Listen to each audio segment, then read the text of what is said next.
नमस्कार दोस्तों। आशा करता हूँ सब अच्छे होंगे। देखिएगा, यूपीपीसीएस यानी यूपीपीएससी आयोग के द्वारा अगर देखा जाए तो जो बीओ का नोटिफिकेशन है बहुत जल्दी जारी किया जाने वाला है।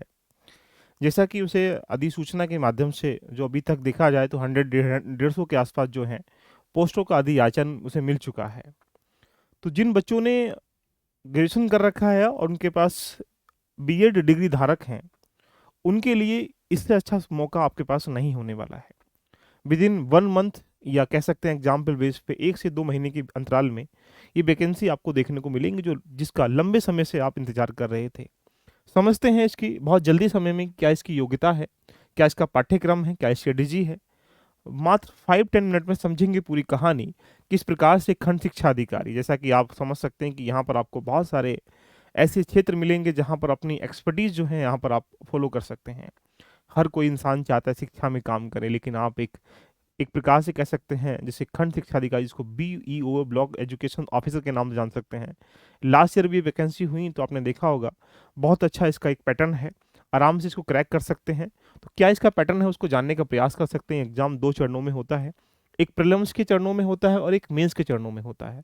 अगर प्रीलिम्स में बात करेंगे तो एग्जाम्पल बेस पे आपको यहाँ पर 120 क्वेश्चन देखने को मिलेंगे और जहाँ पर 300 मार्क्स के होंगे। देखिएगा, ये क्या है, एक सब ऑब्जेक्टिव पेपर है, यहाँ पर आपको टिक करना है। और मेंस क्या है, आपका सब्जेक्टिव पेपर है। तो आप ये कह सकते हैं कि प्रीलिम्स में सिर्फ सिंगल पेपर होता है, जहाँ पर 120 क्वेश्चन होते हैं, 300 नंबर में होते हैं। कहाँ से कैसे आता है ये बातें को भी चर्चा करेंगे। इसमें जीएस का, मेंस में जाएंगे तो जीएस का एक पेपर होता है जहाँ पर आपको 200 मार्क्स का होता है। एक यहाँ पर हिंदी और ऐसे का पेपर होता है, ये भी 200 मार्क्स का होता है। दोनों खंडों में समझते हैं। हिंदी भी 100 नंबर की है और ऐसे भी आपके पास 100 नंबर का है, लेकिन ऐसे में आपको 2 ऐसे लिखने पड़ते हैं। हिंदी के बारे में भी जानते हैं 1 to 1 करके क्या होता है। तो पहले अगर हम बात करेंगे यहाँ पर 120 क्वेश्चनों के बारे में, इसके बारे में एक थोड़ी सी फिल्म देख लेते हैं कि क्या है। ये एक प्रीलिम्स का एक सिलेबस है जहाँ पर 11 खंडों में बीओ ब्लॉक एजुकेशन ऑफिसर के बारे में डिफाइन कर रखा है। जैसे 2 घंटे का आपका पेपर होगा। ये क्वेश्चन ऑब्जेक्टिव है, यहाँ निगेटिव मार्किंग 1/3 बिल्कुल सेम यूपी पीएससी के आयोग की तरह होती है। 120 क्वेश्चन आपको देखने को मिलेंगे और ये 300 नंबर का होगा। ये बेसिक बेसिक बातें यहाँ पर, जैसे सामान्य विज्ञान है, भारतीय इतिहास है, राष्ट्रीय आंदोलन है, भारतीय राजतंत्र है, अर्थव्यवस्था की संस्कृति है, व्यापार वाणिज्य है।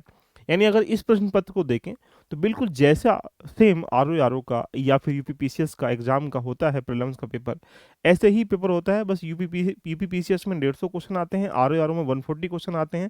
साथ में अगर देखा जाए तो सिमिलर वे में यहाँ पर जिस प्रकार से आरओ में ये यूपी स्पेशल है या फिर बौद्धिक क्षमता एवं तार्किक क्षमता है, जैसा कि इसको रीजनिंग या क्वांट के नाम से हम लोग जान सकते हैं, बिल्कुल सेम पैटर्न है। तो यानी इसकी तैयारी आपको अलग से करने की रिक्वायरमेंट भी नहीं होगी यदि आपने बीएड कर रखा है। लेकिन अगर मेंस की तरफ जाते हैं, लास्ट ईयर के ट्रेंड को देखें तो बिल्कुल सेम ट्रेंड वही रहा है जो जैसा कि आरओ के पीसीएस के पेपर में रहता है। एग्रीकल्चर से यहाँ पर 12 से 13 क्वेश्चन है, हिस्ट्री से वही 12 से 13 क्वेश्चन है, इंडियन पॉलिटी इकोनॉमी से 18 से 19 क्वेश्चन थे। तो यानी ये एक लेवल है जहाँ पर आपको यहाँ पर 120 क्वेश्चन देखने को मिल रहे हैं प्रीलिम्स के पेपर में। चलते हैं इसके बारे में समझते हैं कि इसकी जो चर्चा है मेंस में कैसे होती है। अगर आप जैसे ही मेंस में जाते हैं तो मेंस में आपके पास 2 चीज़ें देखने को मिलती हैं। एक जीएस की चीज़ें हैं और एक प्रकार से कह सकते हैं हिंदी और ऐसे की है आपके पास रोल है। तो यानी 2 पेपर दोनों सब्जेक्टिव फॉर्मेट में होते हैं। ये जीएस का जो पेपर है ये बड़ा डायनेमिक तरीके से होता है। इसके वही खंड है जैसे भारत का इतिहास है, राष्ट्रीय आंदोलन है, भूगोल है, राजनीति है। यानी कुल मिला के 11-12 टॉपिकों में इसको डिफाइन कर रखा है। पेपर आपके पास वहाँ पर 2 घंटे का होता है, यहाँ पर इसको 3 घंटे का होता है। लेकिन ये जीएस का जो 200 नंबर का पेपर है, इसकी थोड़ी सी चर्चा हम इसलिए कर लेते हैं कि इसका पैटर्न थोड़ा सा आपको जानना पड़ेगा। जैसा कि आप मेंस में जाते हैं तो ये जीएस का पेपर 200 नंबर का, इसको 3 खंडों में रखा जाता है। 3 खंडों का मतलब यहाँ प्रश्न आपको लिखने होंगे। कैसे लिखने हैं, पहला खंड ये रहा। आपको 10 क्वेश्चन दिए जाएंगे जहाँ पर 10 नंबर के होंगे। एक क्वेश्चन को 125 वर्डों में लिखना, इसका मतलब यहाँ पे कह सकते हैं 100 नंबर के जो होंगे एक खंड का पेपर होगा। दूसरा बी खंड होगा इसी 200 में से। यहाँ पर 110 क्वेश्चन दिए जाएंगे, एक क्वेश्चन 60 मार्क्स 6 नंबर का होगा, 50 वर्डों में आपको लिखना, यानी कह सकते हैं 60 नंबर का ये रहा आपका। इसका मतलब यहाँ पर 100 नंबर की आपको 125 वर्डों में। यहाँ पर 60 नंबरों के 50 वर्डों में। ऐसे ही आपके पास यहाँ पर 20 क्वेश्चन दिए जाएंगे, जो यहाँ पर 2 मार्क्स का एक क्वेश्चन होगा, और ये कितना होगा, 40 नंबर हो गए यहाँ आपको 25 वर्ड में। तो यानी कह सकते हैं कि जो जीएस का 200 नंबर का ये स्ट्रक्चर है, यहाँ पर 3 तरह के प्रश्न देखने को मिलेंगे, 125 वर्ड वाले, यहाँ पर 50 वर्ड वाले और 25 वर्ड वाले। ये कितने क्वेश्चन आएंगे, 20 क्वेश्चन आएंगे, यहाँ 10 क्वेश्चन आएंगे, 10 क्वेश्चन, यानी आप ये कह सकते हैं कि यहाँ पर 40 क्वेश्चनों का एक अवलोकन होता है, उसको 3 खंडों में डिस्ट्रीब्यूट कर रखा है। ये जीएस का पार्ट है जो कि बीईओ में आपसे पूछा जाएगा। इसी खंड को लेकर अगर आप आगे चलते हैं, हिंदी की बात को देख लेते हैं। तो यहाँ पर जैसे ही आप हिंदी में जाएंगे, तो हिंदी का जो पेपर नंबर 2 है, इस सामान्य हिंदी और निबंध का ये बनाया गया है। इसके भी कितना क्वेश्चन है, ये बोलेंगे सर ये भी 200 नंबर का है। तो 100 नंबर की इसमें हिंदी होती है, 100 नंबर के इसमें क्या होता है, ऐसे होता है।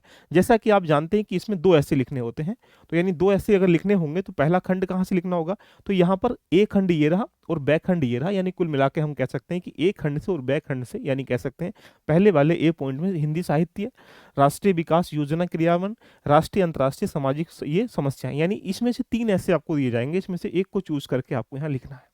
अगर बात करेंगे बी खंड की, तो यहाँ पर विज्ञान, पर्यावरण, प्राकृतिक आपदाओं एवं उनके निवारण, कृषि, उद्योग एवं व्यापार से, यानी कुल बी पॉइंट से यहाँ पर भी आपको 3 ऐसे दिए जाएंगे, यहाँ लिखना है। यानी आप कह सकते हैं कि 700 वर्डों में ऐसे लिखना है, यानी एक ऐसे कितने क्वेश्चन का नंबर का हुआ, 50 नंबर का। ये रहा इसका ऐसे का खंड। बात करते हैं यहाँ पर हिंदी में। तो हिंदी के देखो बेसिकली कन्वेंशनल जो हिंदी होती है, उसमें एक प्रकार के गद्यांश, यानी जिसको हम लोग पैसेज कह सकते हैं, वो लिखे जाएंगे, जहाँ पर उसको डिफाइन करना है। उससे प्रश्न पूछे जाएंगे, उनको आपको डिफाइन करना है। शासकीय, अशासकीय, कार्यालय, आदेश, ज्ञाप, अधिसूचना, प्रेस विज्ञप्ति, कुल मिला के कह सकते हैं ये 4 खंडों में हिंदी के पार्ट को डिस्ट्रीब्यूट कर रखा है मेंस के पेपर में। तो आपको दिमाग में एक सेंटर में सेट हो चुका होगा कि बीओ के पेपर में सिर्फ प्री और मेंस में, प्री में जाएंगे तो 120 क्वेश्चन ऑब्जेक्टिव फॉर्मेट में, मेंस में जाएंगे तो जीएस के 40 क्वेश्चन सब्जेक्टिव फॉर्मेट में, उसको भी 10-10-20 के रूप में हमने डिस्ट्रीब्यूट कर रखा है। थोड़ा सा अगर हम हिंदी में जाते हैं तो हिंदी में कन्वेंशनल हिंदी है और साथ में ऐसे है। तो यानी आप अगर अब ये देख पा रहे होंगे, यदि आप इसकी तैयारी कर रहे हैं, तो यूपीपीएससी के माध्यम से आपको भी एक अधिकारी बनने का मौका बहुत जल्द मिलने वाला है, जिसके अंतर्गत 1 से 1.5-2 महीने के अंतर्गत सारी चीज़ें आपके नोटिफिकेशन आपके सामने हो जाएगा और इसका एग्जाम प्री मेंस का पूरी चीज़ें आपके सामने निकल के आ जाएंगी। इसकी सामान्यतः अगर उम्र देखेंगे तो 21 से लेकर देखा जाए तो 40 वर्ष है, लेकिन अगर आप एससी कैटेगरी से बिलोंग करते हैं तो 5 साल का आपको रिजर्वेशन है, एससी से करते हैं तो रिजर्वेशन है, या ओबीसी से कर सकते हैं यूपी में तो आपको 5 साल का। तो कुल मिला के कह सकते हैं ये रिजर्वेशन भी आपको यहाँ पर फॉलो करना पड़ेगा। स्पेशल इसकी कोई क्वालिफिकेशंस इतनी सी है, यदि आपने ग्रेजुएशन कर रखा है और साथ में आप बीएड धारक हैं, तो यानी इस फॉर्म को अप्लाई कर सकते हैं। तो यदि आपका सपना है बीओ क्वालिफाई करने का, तो 1 महीने के अंतर्गत यहाँ पर 1 से 1.5 महीने के अंतर्गत, क्योंकि आयोग को इसका अधियाचन मिल चुका है, बस वो इसकी पूरा प्रोग्राम सेट करके क्या करेगा, आपके सामने समक्ष रखेगा। तो यानी फॉर्म भी आपके सामने बहुत जल्दी आ जाएंगे। तो ये इसका एक पैटर्न है। इसकी स्ट्रेटेजी अगर देखा जाए तो आरओ से मिलती जुलती है, पीसीएस से मिलती जुलती है, बस कन्वेंशनल हिंदी वही है, ऐसे वही है, और क्या है, जीएस वही है। सिर्फ यहाँ पर आपको लेखन शैली, कुछ चीज़ें एक्स्ट्रा ऑर्डिनरी यहाँ इकट्ठा करनी है। नेक्स्ट सेशन में पूरी इसकी चर्चा करेंगे। कैसी लगी क्लास एक बार कमेंट करके बताइएगा। यदि आप भी चाहते हैं बीओ को बनना, तो नीचे मैंने एक ग्रुप दे रखा है जहाँ पर सिर्फ वही बच्चे इसमें इनरोल हो जाएं जो बीओ का एग्जाम के लिए एलिजिबल है। जैसे ही सूचना आती है उसके साथ में हम आपके सामने सब कुछ इसका प्लान सेट करेंगे और फिर उसके बाद से आपके लिए सब कुछ स्पेशल लेकर हम लोग चलेंगे। कैसी लगी चर्चा एक बार कमेंट करके जरूर बताइएगा। All the best, love you all of you, bye bye, take care.